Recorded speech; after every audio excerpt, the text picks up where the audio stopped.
Guillerme Vázquez, representante da UPega. Coa asamblea da fin de semana pechase o ciclo da Xon Quintana a fronte desta formación nacionalista.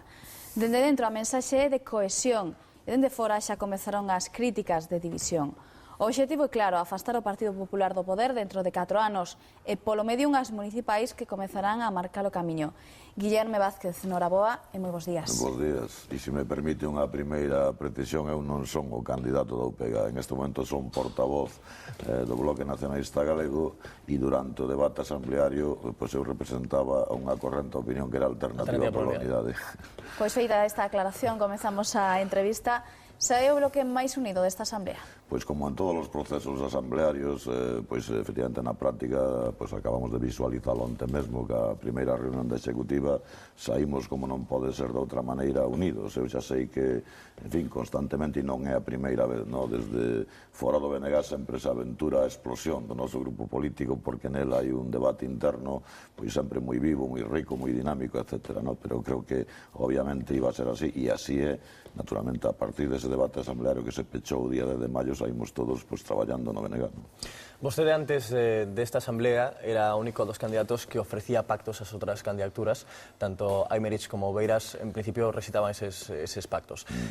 Non sei se despois seguen en pé esa mantendida que había. No, vamos a ver, nós temos unha concepción, e eu a sigo tendo, de que o Bloque Nacionalista Galego é unha organización plural, onde existen diversas formas de entender como temos que solucionar os nosos problemas desde o punto de vista organizativo ou político, e nós, desde logo, desexábamos, e naturalmente así o fixemos constar, que dentro do Bloque Nacionalista Galego debían ter na súa dirección participación todas as sensibilidades que existen no BNG. A estas alturas é notorio que eso despois do proceso da Asamblea Nacional non foi posible conseguilo, non por falta de interés por a nosa parte, pero en calquer caso, a veces esas cousas que se viven, e eu sinto que se vivan así, como unha especie de pactos cambalaches, non se sabe que cousas para distribuir determinados postos, pois en realidad o que se trataba era decir que ninguén debe ficar excluído dentro da dirección do BNG. Ben, a situación é a que é, eso non ten marcha atrás, o que puido ser e non foi, pois xa non é obxecto de debate, e en calquer caso, se eu dixen no discurso de clausura e durante todas as intervencións que temos mantendida para que todo o mundo se sinta cómodo no BNG, pois naturalmente faremos todos os esforzos, todos e cada un dos que de nós dependa, e eu como portavoz nacional, para que independentemente de que todas as sensibilidades estén ou non na nova executiva, si poidan traballar no Bloque Nacionalista Galego, se sintan cómodos, se sintan recoñecidos. Nos creemos que en concreto, e a vostede se refire a unha sensibilidade que é a que encabezaba o señor Beiras, que para nós ainda sendo minoritaria moi importante, e desde logo desde a mi respecto, e eu creo que da nova dirección faremos o que teñamos que facer para que, se sinta ben nesta casa común que é a todos os nacionalistas. Para escenificar esa unidade, co 55% dos votos por un lado e o 45% polo outro, a que terán que renunciar ou cales serán os puntos de encontro entre a súa alternativa e máis BNG? Pois vamos a ver, nós acabamos de aprobar un relatorio político, unha ponencia, que é a que traza cales son as directrices políticas do BNG para o inmediato futuro, unha ponencia que, se non recordo mal, pois estuvo apoiada máis ou menos por 80% dos delegados e delegadas que asistiron á Asamblea Nacional. Esa é a línea política que traza o Bloque Nacionalista Galego, e sobre esa línea política pois vamos a traballar. Por lo tanto, eu creo que temos os elementos suficientes e indispensables porque sea clave os acordos políticos para poder traballar sobre eles. Que vai variar neste bloque respecto á etapa marcada por Anxo Quintana? Bueno, pois nós como expresamos e eu sigo defendendo, non se trata tanto, de contrapoñer etapas no sentido persoal. Eu teño, e eu quero decir aquí, absoluto respeto ás persoas. Eu son dos que dixen antes e digo ahora que eu estuvera máis de acordo ou menos co que se facía, asumo todos e cada un dos acertos e erros do Bloque Nacionalista Galego até o día de hoxe, na medida en que todos esos acertos e erros foron froito da decisión colectiva. Eu non me excluyo ni dos acertos ni dos erros. Non se trata tanto de contrapoñer etapas como de pensar que, lógicamente, despois dun de marzo, pois non somente se produciu o feito de sair do goberno, sino que nós saímos do goberno con unha disminución de apoio electoral. Por lo tanto, estamos nun novo tempo político. Tamén non se pode descoñecer nun tempo político onde a ofensiva do españolismo e a dereita contra o nacionalismo é evidente e contra os dereitos nacionais, lingüísticos, etc. E nun tempo político no que hai unha crise económica clarísima clarísima, donde obviamente ten que optar entre os que a provocan e os que a padecen, e nós, desde logo, nos colocamos claramente do lado da xente que sufre a crisis económica. Por lo tanto, do que se trata é de adaptar o iso debate que tiñamos entre nós e agora resolvimos desta maneira que acabo de decir, o que se trata de adaptar as liñas políticas do noso grupo a, digamos, a situación que creemos que existe.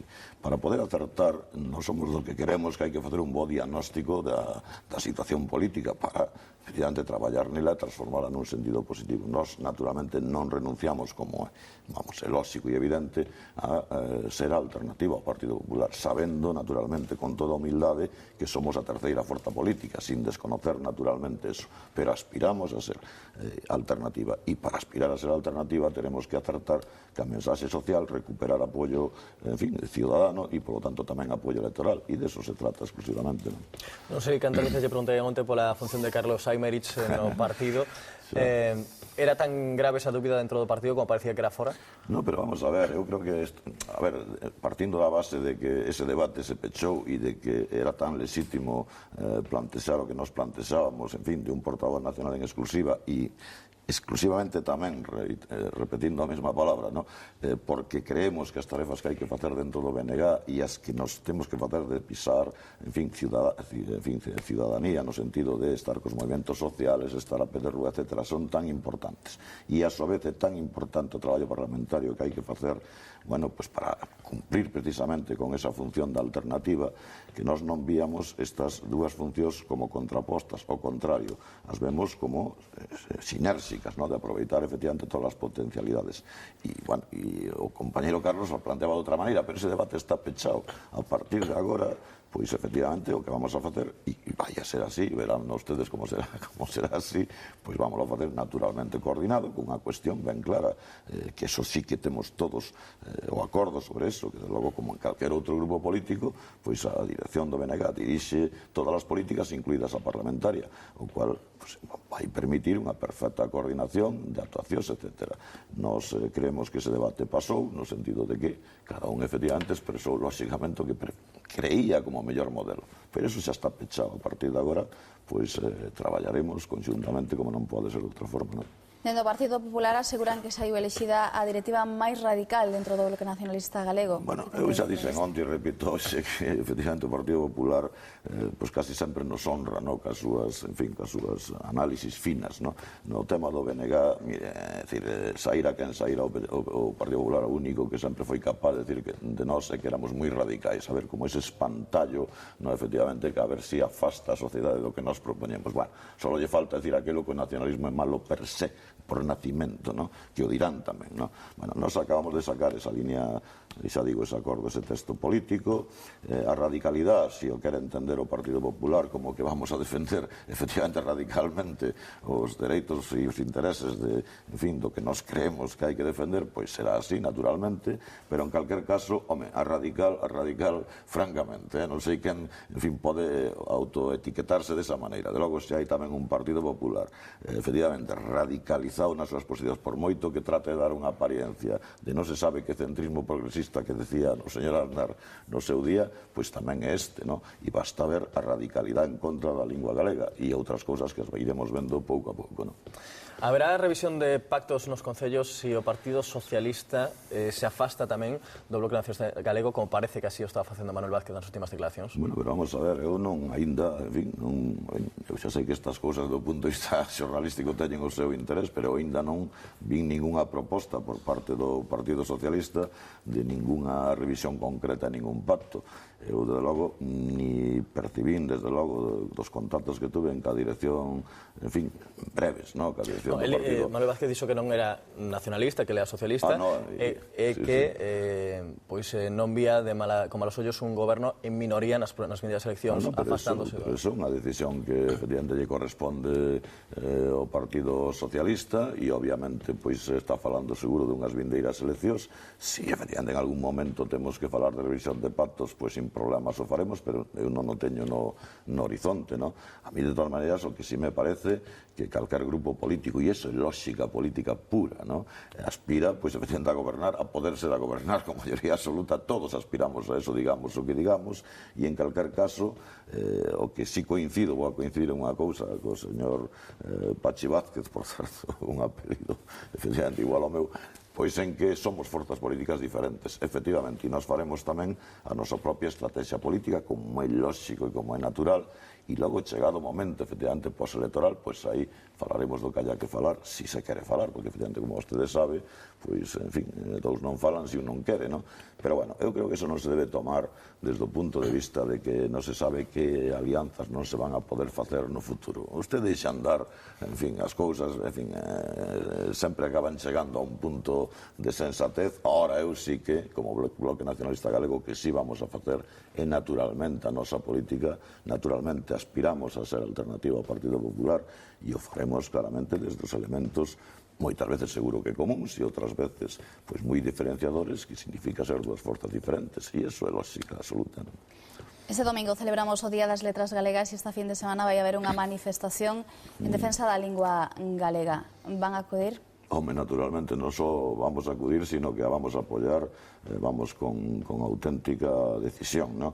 Eu creo, a mí me parece que este tema da lingua, que está cruzada de falsedades absolutas, de presuntas, non se sabe que imposicións do idioma galega, cando isto basta ver a realidade, en fin, objetiva, do que está sucedendo, é xusto o contrario. En fin, eu, por decirlo de alguna maneira, en fin, falta a primeira persona, que me fale en español ou en castellano e de unha patada nos dentes, estas cousas, francamente, hai que tomalas con un pouco de seriedade ou de objetividade. Se hai unha lingua en este momento que camiña hacia a súa desaparición rapidamente, que perde prestixio social, que está sin marco legal que a protexa, é a lingua galega. Nós, por suposto, como vostede entenderá, defendemos o noso idioma, non solamente porque sea o idioma, en fin, que a mí me ensinaron os meus pais e os meus avós, sino porque estou orgulloso de falar en ese idioma, un idioma que nos permite comunicarnos entre nós, non ten que contrapoñerse a ningún outro tipo de coñecimentos idiomáticos, pero aquí a realidade que camiña pola vía de,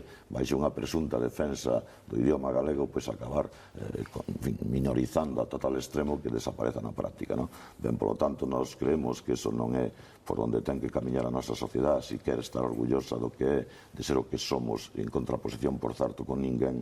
Unha das cousas que, efectivamente, ten que considerar é que o idioma galego é un idioma para nós, para os nosos fillos e para hoxe.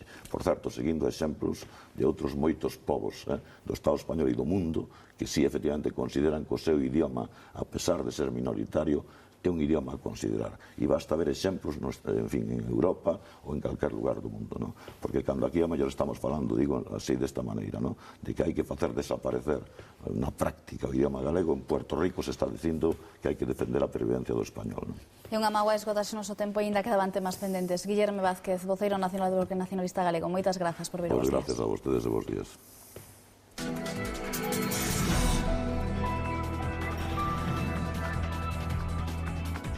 Rapidamente conectamos coas delegacións da